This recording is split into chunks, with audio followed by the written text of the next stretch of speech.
Hey, welcome to Graphic Policy Television GPTV. I'm Brett. Every single week there's tons of comics come out, and we're doing a highlight of 10 comics that you should put on your radar for this week. A lot of this is going to be some stuff maybe you should do for investment, but also hopefully just some good comics to read. Trying to stick to 10. We're going to narrow it down, but this isn't all the picks that we do. Of course, at noon on Tuesdays, we have just a list of a lot of the highlighted comics, and then 1 p.m. on Tuesdays is our kind of full list of comics to check out. Kicking off this week, of course, with Saga number 55, the return of the series, written by Brian K. Vaughan and then Fiona Staples. Art. So this has just been a long time since Saga has been on the shelf. A lot of people are excited about this. It's back with the new story arc. I think what's going to be really interesting is whether or not you can dive into the series with 55, one, without having read the comic at all, and then two, not having read the comic in a really, really long time. As far as investment, I actually could be still a good one. While I expect there to be high print on this one, let's face it, Saga is a property that is always always expected to be picked up for something. So, Saga is, I think everyone expects to be kind of The Walking Dead at some point and blow up huge. It's just a question of when, not really if. Stray Dogs, Dog Days number 2, also published by Image, written by Tony Fleeks, with art by Trish Forstner. The series has been amazing. If you love horror comics, it's really, really amazing, fantastic. You add in the adorable art. This is just kind of a horror series from the perspective of dogs. It's a property I think is going to go huge at some point. Like, it's really going to get picked up and become like a really hot thing. Get in on there. This is just a 2-issue limited series. Hopefully we're going to get more. The main series, if you've not read it, go get it because you're missing out. Black Panther number 3, written by John Ridley, art by Juan Cabal, cover by Alex Ross. Black Panther heads to Mars to go talk to the X-Men, more specifically Storm.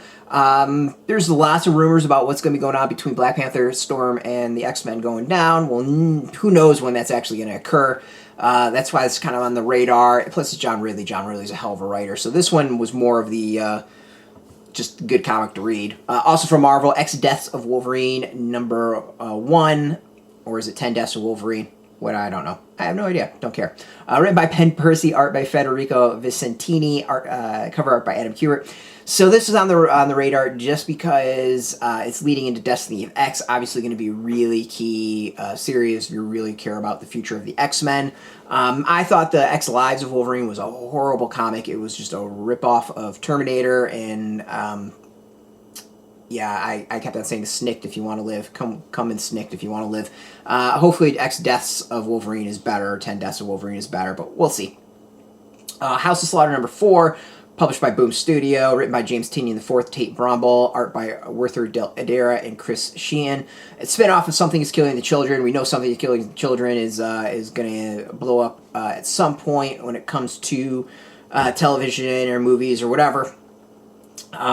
This being a spin-off of that, I have a feeling folks will seek it out eventually. Something is Killing the Children is already kind of a hot series in the back issues, so this one I expect to go big as well. It's a spin-off, so maybe not quite as ordered, so that could be an investment right there. Cocaine Coast. This one's interesting.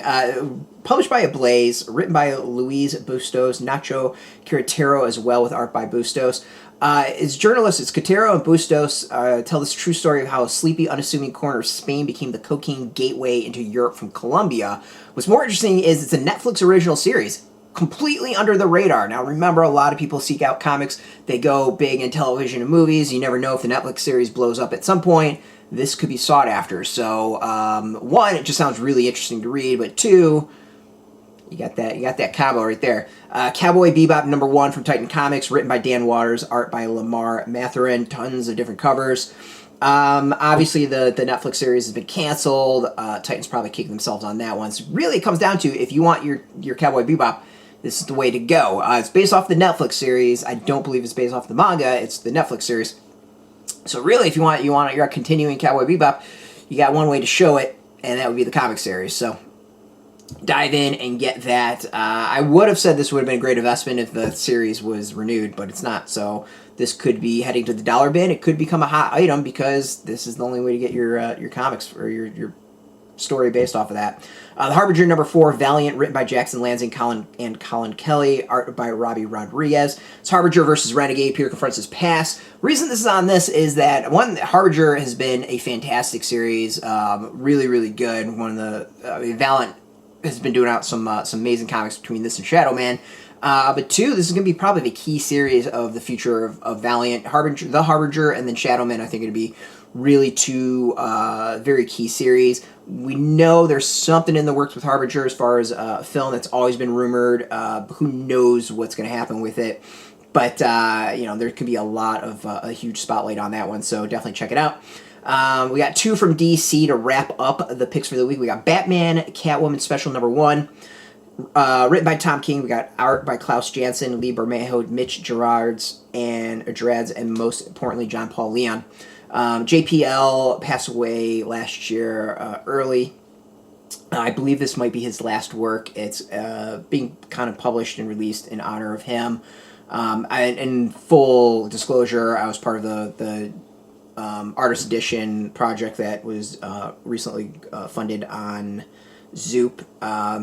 So yeah, I mean, this is just a great way to honor a hell of a talent, and I can't wait to see his art on that. So, if you really want amazing art, go for it. I know the whole Batman, Catwoman thing is got some controversy, but forget that. Just go for the art and appreciate JPL's contribution. Yeah. And wrapping things up, we got Peacemaker, Disturbing the Peace from DC Comics, DC Black Label, written by Garth Ennis, and then Gary Brown is the art. Really, it comes down to, Peacemaker is a hot series on HBO. There might be some eyes on this because it's Black Label. I would expect it to have a low print run, or lower print run. So who knows? There could be a rush on this one. And just, Garth doing Peacemaker and it being Black Label, expect a lot of violence and over-the-top moments that will probably make a hell of a lot of people cringe. So it's going to be kind of awesome. This is the highlights for the week. As I said, we got more on Tuesday you can go check out. But if you want just general news, reviews, previews, and more, check us out every single day at graphicpolicy.com. We're on Twitter, Facebook, YouTube, Tumblr, Instagram, all at Graphic Policy, keeping it nice and consistent. So until next time, as always, keep reading those comics and keep it geeky.